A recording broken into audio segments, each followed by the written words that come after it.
Hi there, everyone. Nicholas Dettmann here for another edition of the Dettmann Media Podcast. We're going over the latest tips, trends, and analysis in social media and digital marketing. Really glad you can join me here today. We've got a lot of really interesting developments happening in the digital and social media marketing and advertising world. So definitely glad you can join me for this episode. As we've got a lot of really great things to discuss and really important things to discuss. We're going to see a lot of different things start to happen in terms of digital marketing over the next 12 to 18 months. So really glad again to have you on board here today. So just want to remind you that today's podcast is sponsored by 5-Star Complete Asphalt Services. Based in West Haven, Connecticut, 5-Star Complete Asphalt Services is your industry leader in asphalt repair, as well as customer service as an Angie.com customer service experience award winner. Give them a call today for a free quote at 475-414-0125. 475-414-0125. Getting a little ahead of myself there. So again, 5-Star Complete Asphalt Services. Call for your free quote today. And like I said, a lot to discuss here over really kind of a lot of really interesting developments and really things that are going to, I think, really change kind of how we evaluate and do things from a social media and digital marketing aspect here. So let's get started from right there. And really the biggest news here over the last several days is the announcement from Google. Actually, a couple of these topics today are going to center around Google, but they're certainly worth pointing out. Because these can ultimately change, I think, the overall landscape on how we do things is from a social media and digital marketing standpoint. So, again, first thing we're going to go over is the latest announcement from Google saying that by about mid-2023, so that's about 15, 16 months from now, you can kind of expect for Universal Analytics, or also known as GA3, to be gone. This was, for me, a little bit of surprise, just because I know a lot of people still use it, myself included, and it's still very functional, I think, for a lot of people, and it still works very well for a lot of people. But Google's decided to start fading it out in favor of the Google Analytics 4 or GA4 platform that has been. Really, it's been kind of rolled out over the last couple of years, but continually changes have been made, updates have been made to it to try and kind of bring it up to make it more user-friendly for people to help understand and kind of get people used to using GA4. So it appears from Google's standpoint that they feel like we've reached that point where they would like everyone who uses Google Analytics to go solely to GA4. Now, this obviously is coming right at about the same time that we've known for several months that the fading eventual disappearance of third-party cookie tracking. So, like I said before, a lot of really important changes coming up here for Google with the, like I mentioned, the third-party cookies being eventually eliminated, and now Google filtering out Universal Analytics or GA3. And in a blog post, Google said, quote, all standard Universal Analytics properties will stop processing new hits on January 1st, 2023. So as a recording of this podcast, that would be about 15, 16 months from now. And the blog post continued, saying, quote, given the new Analytics 360 experience was recently introduced, Universal Analytics 360 properties will receive an additional 3 months of new hit processing and ending on October 1st, 2023.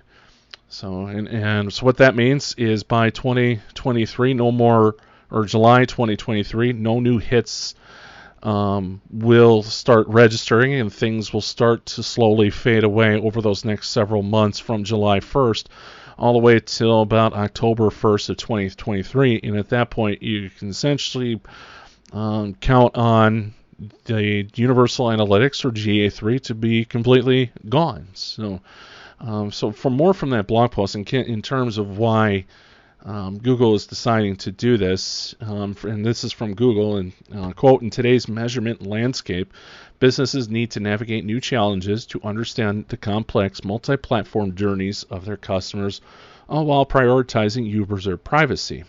It continues, 2.5 years ago, we introduced Google Analytics 4 to address these evolving measurement standards and help businesses succeed.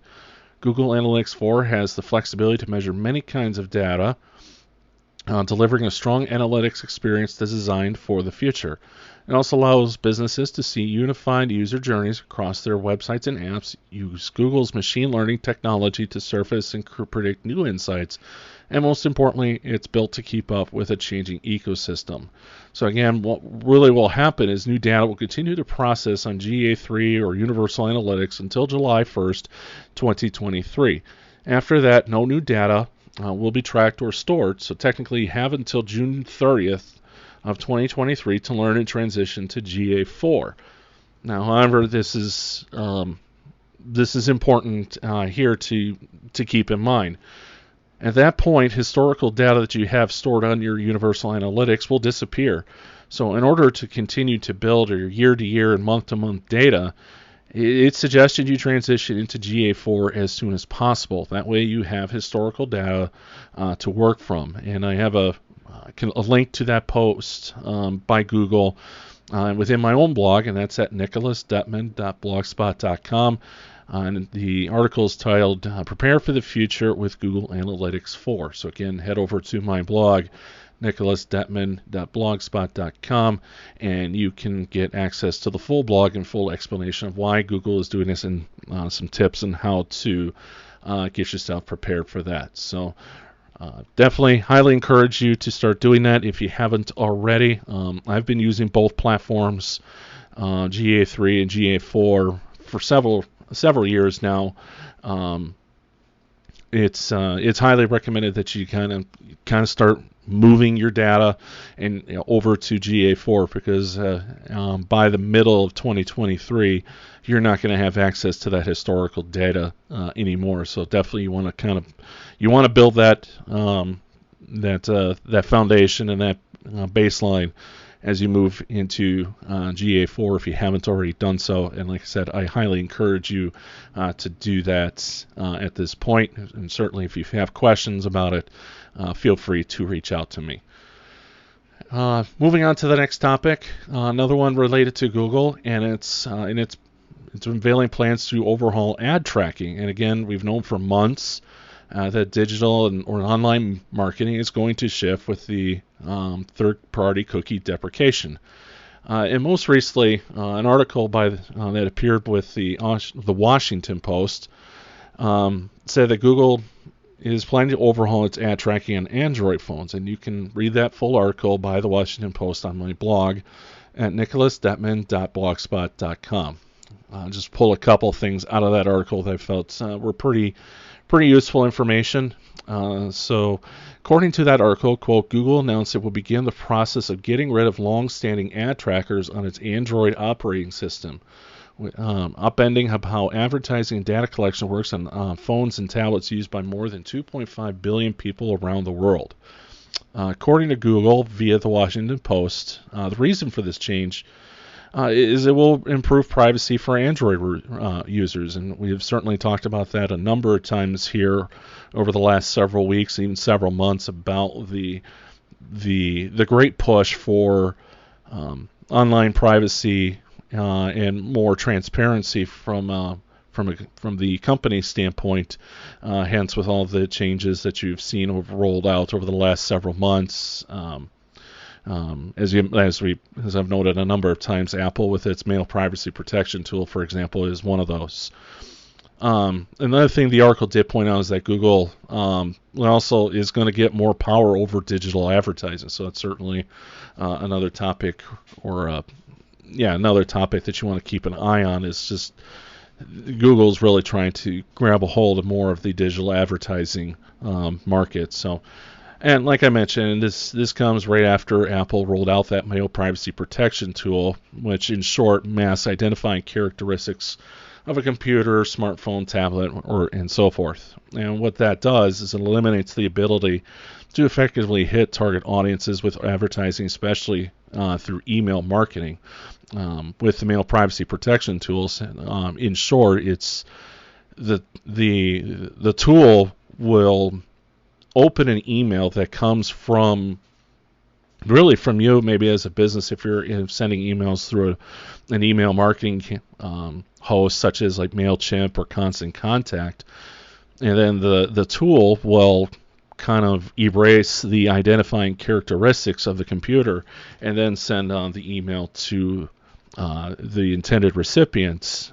But then if you look at the email data, it's going to show that an email was opened, but it may not necessarily be opened by that particular user. It may go to a subfolder within their email, or just may go to their spam junk mail. So you're going to see that an email was open, but it may not necessarily be opened by the intended parties. So I've talked about this a number of times, and I've got several blog posts about that and how you can really adjust to that aspect of the email marketing and what's kind of things you can do to kind of really help you understand some of your digital, specifically in this case, your email marketing tactics and whether your campaigns are successful or not. So definitely Google's trying to regain some of the control of the digital ad space by doing this.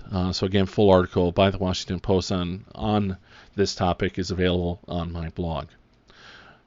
Moving on to the next topic. Again, it's another Google topic, so sorry to kind of overload you here with Google, but certainly over the last several weeks, they've made some big-time announcements and changes that certainly I think is worth bringing to your attention, and to help you kind of understand what's going on, since really Google is still kind of the leader in the digital, especially the digital marketing landscape. So back in December, if you may recall, Google announced that it was making changes to its local search and the local search pack. And the change they labeled it was called Vicinity. And they said the primary reason for this change was to focus more on local search results for users. And I've got a link to that announcement that was made back in December on my blog.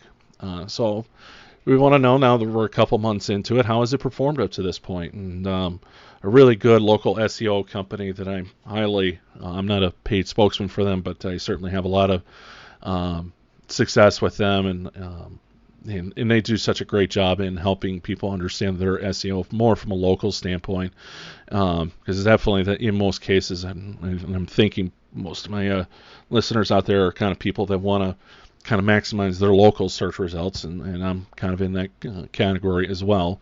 So Bright Local does a great job with that overall, but they decided to take a look at that Vicinity update and how it's performed with a very extensive review, and they called it the Vicinity update in the Google Business Profile, or formerly known as Google Business Manager, namespan, and what was the real impact. And I have a link to that on my blog. And a couple of the key elements in understanding the review was laid out by Bright Local. And one was, first bullet point was about keyword rich. And it says that registered business name is either exactly the same as the GBP name, or both the GBP name and registered business name feature legitimate keywords. For example, locksmith and super locksmiths. The second bullet point was keyword spam. The word registered business name is either not the same as the GBP name or features keywords that are not included in the registered business name. For example, if a registered business name is Platinum Braces, but the GBP name is listed as Diamond Braces, Orthodontist Braces, and Invisalign, that's considered keyword spam, as you're trying to hit different keywords there, such as braces, orthodontist, for example. And then the last bullet point that they looked at in terms of the key elements and understanding of review was no keywords, and did neither the registered business name or the GBP name feature any keywords with them. For example, this would include a business with names like Lighthouse or Exponia Developments. Now, with that understanding, here were the key takeaways according to Bright Local's review. And keyword spam and keyword rich Google Business Profile names moved an average of 5.5 and 7.9 places down in search results, respectively, while business names with no keywords moved up an average of 4.1 places. That's pretty significant. I was quite surprised to see that result. And there were a number of other ones too that really caught my attention. Google business profile names with no keywords ranked for 2 more new keywords following the Vicinity update and saw more of their keyword rankings move up in search results, and that was by 0.8 places. And Google business profile names with 31 or more characters moved an average of 9 places down in search results. So if you have a long Google business profile name, it's actually hurting your business. And here are some excerpts from the review. Quote, the data clearly suggests that the Vicinity update favored businesses that didn't have any types of keywords in its GBP name, whether genuine or spammy. This therefore shows that while Google's update may have intended to crack down on keyword spammers, it also appears to have unfairly punished GBP businesses with legitimate keywords in their name. So such as a great example would be one of the sponsors of this podcast is 5-Star Complete Asphalt Services. So that is the registered business name, but it's showing that names with that long character or that long title with keywords in it is actually hurting their business in search results, which is when Google announced this change back in December, it seems like it's gone the opposite. When they were trying to help these businesses in terms of helping their local search, it has actually done the reverse effect. So that's pretty significant. Keyword-rich GBP names, on the other hand, were not only found to be the most negatively impacted by the overall change of ranking keywords, but they are also shown to rank for fewer new keywords after the update as well. And again, the next bullet point is GBP names with 10 characters or fewer were found to actually move up in rankings following the update. Again, that suggests that Google's update focused on having shorter GBP names with few to no keywords. So if you're a registered business names include your keywords, such as asphalt or lawn care, it's showing, unfortunately, that it's not helping the Vicinity update's not helping your case, and that's pretty significant. And I can see it definitely being frustrating, especially for me, where I kind of see that, and where you're not really trying to spam people. It's just that's the legit name of the business, and yet it is not showing positive returns based on Bright Local's research. So thankfully, Bright Local does offer tips on how to adjust this. So one is consider removing keywords from your GBP name, unless it's like I said, unless it is your registered business name. But if it's not part of your registered business name, certainly you want to try and get rid of those keywords, because now it's kind of looking like Google is assessing that as spam-like. Keep your GBP name short.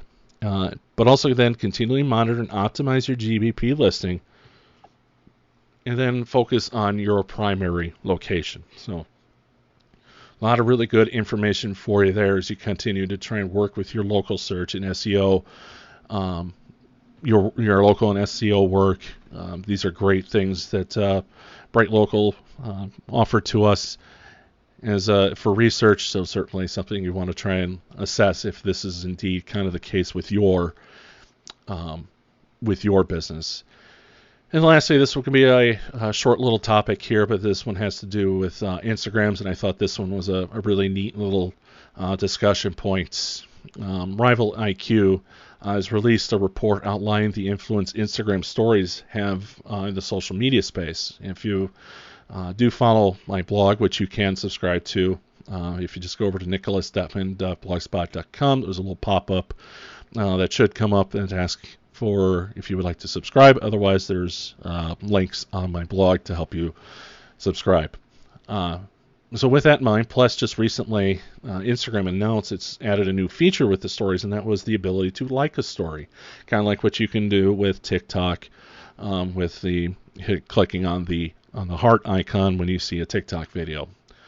So with Rival IQ's report, which I do have that link posted on my blog, it studied 5 questions related to Instagram stories. The first one was, what kind of stories engagement are competitors seeing? How frequently should we be posting stories? What kind of stories engagement, which are taps, replies, exits, and so forth, should I expect? How might the story's engagement change if I publish more often or groom the followers?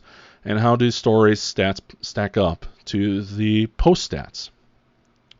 The data set, according to Rival IQ, included 783 handles between June and November of 2021 that covered more than 128,000 posts, 60,000 stories, and 258,000 frames. So what did they find? Well, according to the report, these were the key findings and takeaways. Brands are posting more stories than ever before. But at the same time, reach rates are continuing to fall, retention rates are flat, and posts reach more than stories. One of the telling statistics to me was looking at reach rate comparing posts to stories.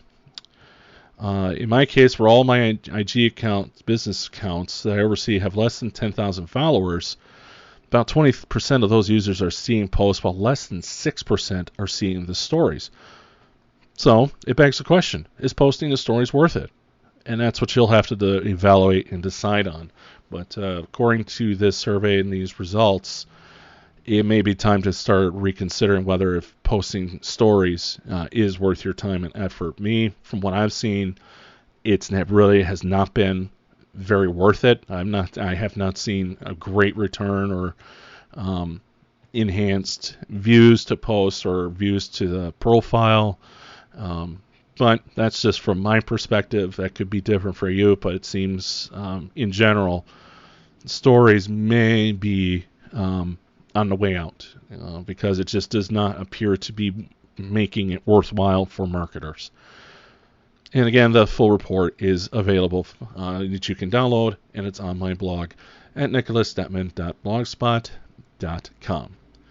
I want to thank you today for listening to this episode. A little longer than I usually go for these podcast episodes, but a lot of really important discussion points that I wanted to bring to your attention, and hopefully you can take some of this information with you and start looking at what you're doing from a digital and social media marketing standpoint, really especially if it relates to your Google Analytics and Google business profiles. So thanks again for listening to today's podcast. And again, if you don't already, feel free to head on over to my blog, nicholasdettmann.blogspot.com, and click on subscribe to get updates delivered right there to your inbox. Until next time, everybody stay safe, have a good day, and we'll talk to you again soon. Bye-bye.